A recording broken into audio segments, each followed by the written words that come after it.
विस्तार से आपको। तो चलिए शुरुआत करते हैं आज न्यूज पंच की पहली और प्रमुख खबर के साथ।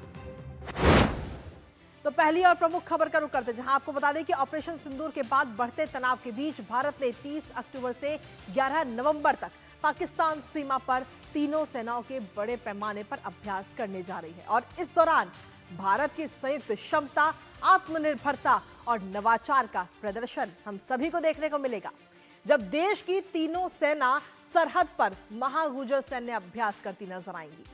सरक्रीक से लेकर जैसलमेर तक होने वाले इस सैन्य अभ्यास से पहले नोटम भी जारी कर दिया गया है।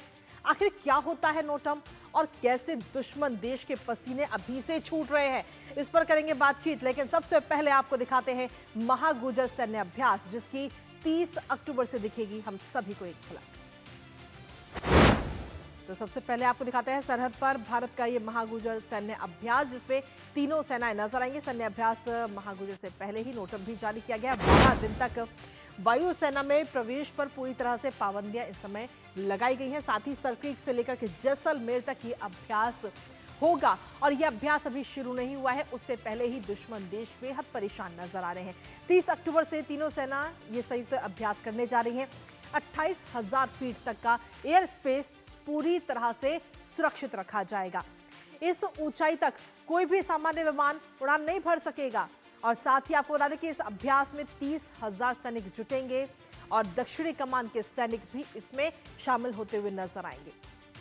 सीधे तौर पर हमारी सेना की जो क्षमता है, संयुक्त क्षमता, संयुक्त शक्ति, आत्मनिर्भरता, नवाचार, सभी का प्रदर्शन 30 अक्टूबर से हमें देखने को मिलेगा। 30 अक्टूबर से लेकर 11 नवंबर तक ये अभ्यास होगा। और इस अभ्यास से पहले ही दुश्मनों के पसीने तो छूटे हुए ही, लेकिन इसके साथ ही सेना भी मजबूती अपनी दिखाती हुई नजर आएगी। लेकिन वहीं दूसरी तरफ अगर देखें तो भारत के इस महासैन्य अभ्यास में पाकिस्तान अभी इस समय काफी डरा हुआ नजर आ रहा है, क्योंकि मीडिया रिपोर्ट्स के मुताबिक अगर हम देखें तो 2 दिन के लिए हवाई मार्ग भी बंद कर दिया गया है। इस्लामाबाद से 28 और 29 अक्टूबर के लिए नोटम भी वहां पर जारी किया गया है। पहले भारत की तरफ से नोटम ये जारी हुआ है, क्योंकि भारत ये सैन्य अभ्यास करने जा रहा है, लेकिन उसके बाद ही पाकिस्तान ने भी 2 दिन के लिए नोटम जारी किया है। सीमा पर भारत की ताकत की नुमाइश और पाकिस्तान के लिए कहीं ना कहीं इस समय चिंता का विषय बनती हुई नजर आ रही है। और पाकिस्तान को डर इस समय सता रहा है। आखिर क्या है ये नोटम, जिसे पहले भारत ने जारी किया, उसके बाद में पाकिस्तान ने 2 दिन का नोटम जारी किया है,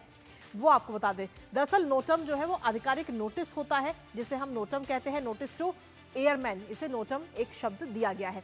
पायलटों, एयर ट्रैफिक कंट्रोलर्स को इसकी जानकारी दी जाती है कि उस क्षेत्र में कोई भी विमान उड़ान नहीं भरेगा। विमानन से जुड़े लोगों को अहम जानकारियां इसके जरिए प्रोवाइड कराई जाती हैं। हवाई यात्रा से संबंधित जानकारियां इन सभी पायलटों को और इससे जुड़े लोगों को मुहैया कराई जाती है।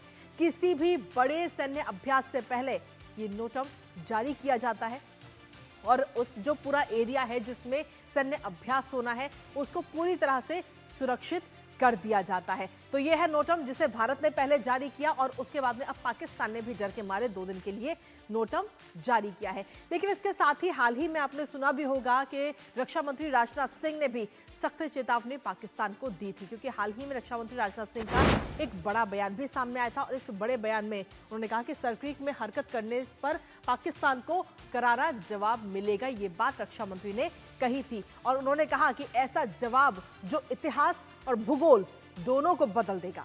हाल ही में भुज एयरबेस पर जब रक्षा मंत्री गए थे तो वहां से उनकी तरफ से ये बड़ा बयान सामने आया था। हमारे साथ हमारे सहयोगी विशाल बैरिस्टर इस वक्त जुड़ रहे हैं ताजा अपडेट के साथ, सीधा उनका रुख करते हैं। विशाल, सीधे तौर पर सीमा पर शुरू होने वाले इस महागुजर सैन्य अभ्यास का उद्देश्य और इसकी खासियत आखिर क्या है, जिसने दुश्मनों को इस समय परेशान किया हुआ है? विशाल। देखिए कृतिका, ऑपरेशन सिंदूर के बाद ये सबसे बड़ी एक्सरसाइज है जो वेस्टर्न फ्रंट पे हो रही है। आपने बताया दर्शकों को कि जैसलमेर से लेकर सरक्रीक तक ये यहाँ पर एक्सरसाइज हो रही है, जिसमें तीनों सेनाएं शामिल हैं और करीब 30,000 सैनिक आर्मी, नेवी और एयरफोर्स के इसमें शामिल होंगे। अब ये वेस्टर्न फ्रंट है, डेजर्ट का इलाका है, लेकिन जब हम बात करते हैं नेवी की, तो जब हम सरक्रीक की तरफ जाते हैं तो वहां पर समुद्र की शुरुआत हो जाती है और इसलिए नेवी का यहाँ पर एंट्री होती है। जब हम बात करते हैं कि इसकी इंपॉर्टेंस क्यों है, क्योंकि हम थिएटराइजेशन की बात कर रहे हैं और ऑपरेशन सिंदूर में हमने देखा कि तीनों सेनाओं ने जब एक साथ मिलकर हमला किया तो उसकी कामयाबी की वजह से भारत का सर जो है पूरी दुनिया में ऊंचा हुआ। अभी तक थिएटराइजेशन नहीं हुआ है, यूनिफाइड कमांड अभी तक नहीं हुई है, लेकिन हमारे पास चीफ ऑफ डिफेंस स्टाफ है और उसके अलावा ये जो ट्राई सर्विस एक्सरसाइज हो रही है, ये इसलिए है कि एक एक्सरसाइज की जाए और खास तौर से ये एक्सरसाइज इसलिए भी जरूरी है कि ऑपरेशन सिंदूर में हमने देखा कि पाकिस्तान ने लेह से लेकर सर क्रीक तक 36 ठिकानों पर ड्रोन से हमला किया था। जी। तो ये जो एक्सरसाइज हो रही है ट्राई सर्विस एक्सरसाइज, इसमें इलेक्ट्रॉनिक वॉरफेयर और खास तौर से ड्रोन वॉरफेयर के ऊपर ध्यान दिया जाएगा और इसलिए ये एक्सरसाइज और भी ज्यादा इंपॉर्टेंट हो जाती है। आपने बात की नोटेम की, नोटेम में किसी भी कमर्शियल फ्लाइट को अलाउ नहीं किया जाएगा।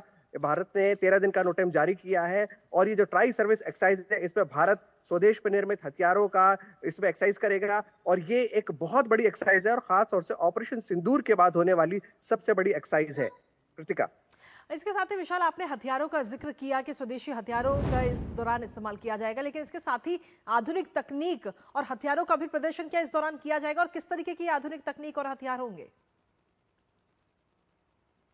देखिए, जब हम आधुनिक तकनीक की बात करते हैं तो एक होता है कि आप जो लड़ाइयाँ होती थी वो आमने-सामने की लड़ाई होती थी, जी लेकिन अब बिल्कुल। लड़ाइयों का रुख बदल गया है, तौर तरीके बदल गए हैं। अब इलेक्ट्रॉनिक वॉरफेयर पे ज़्यादा ध्यान दिया जा रहा है, ड्रोन अटैक्स पे ज़्यादा ध्यान दिया जा रहा है। अभी हाल ही में रक्षा मंत्री ने भुज के ऊपर एक एयर बेस पे जाकर उन्होंने कहा था कि अगर पाकिस्तान सैन्य बेस पे जाकर कहा था कि अगर पाकिस्तान किसी भी तरह की हरकत करता है तो हम भूगोल बदल देंगे। सर क्रीक का जो विवाद है वो बहुत लंबा विवाद है, 1908 से ये चला आ रहा है, गुजरात और सिंध के बीच में ये विवाद चला आ रहा है। ये प्री ब्रिटिश एरा की मैं बात कर रहा हूँ, ब्रिटिश एरा की बात कर रहा हूँ, माफ कीजिएगा। और तब से ये विवाद चल रहा है और ये एक मार्शी लैंड है, 96 किलोमीटर्स का ये जो इलाका है, ये एक बड़ा ही दलदली इलाका है जो लैंड और सी को जोड़ता है और इसके अंदर ऑयल एंड गैस का भंडार है। इसलिए पाकिस्तान की एक्टिविटी के मद्देनजर भारत इस पर नजर बनाए हुए है और 65 की लड़ाई में और 71 की लड़ाई में पाकिस्तान को मिल चुका है, लेकिन पाकिस्तान अपनी हरकतों से बाज नहीं आ रहा है। जब हम बात जी। करते हैं कि हमने जो 50% जो है अपने हथियारों को हमने ये तय कर दिया है कि आप जो खरीद फरोख्त करेंगे, जो 89,000 करोड़ का जो ऑर्डर किया है, रक्षा मंत्री ने अप्रूवल दिया है, उसमें ये कहा गया है कि 50% इंडिजिनस होना चाहिए। तो जी तमाम चीजों पर ध्यान रखते हुए हमारे जो भी सरफेस टू एयर डिफेंस हमने देखा, आकाश ने कितनी अच्छी भूमिका उसमें निभाई, तो इन सारी चीजों का इसमें मुजाहरा देखने को मिलेगा और खास बिल्कुल। तौर से पाकिस्तान के ऊपर ये जो एक्सरसाइज की जा रही है, सिर्फ इसका निशाना पाकिस्तान नहीं है।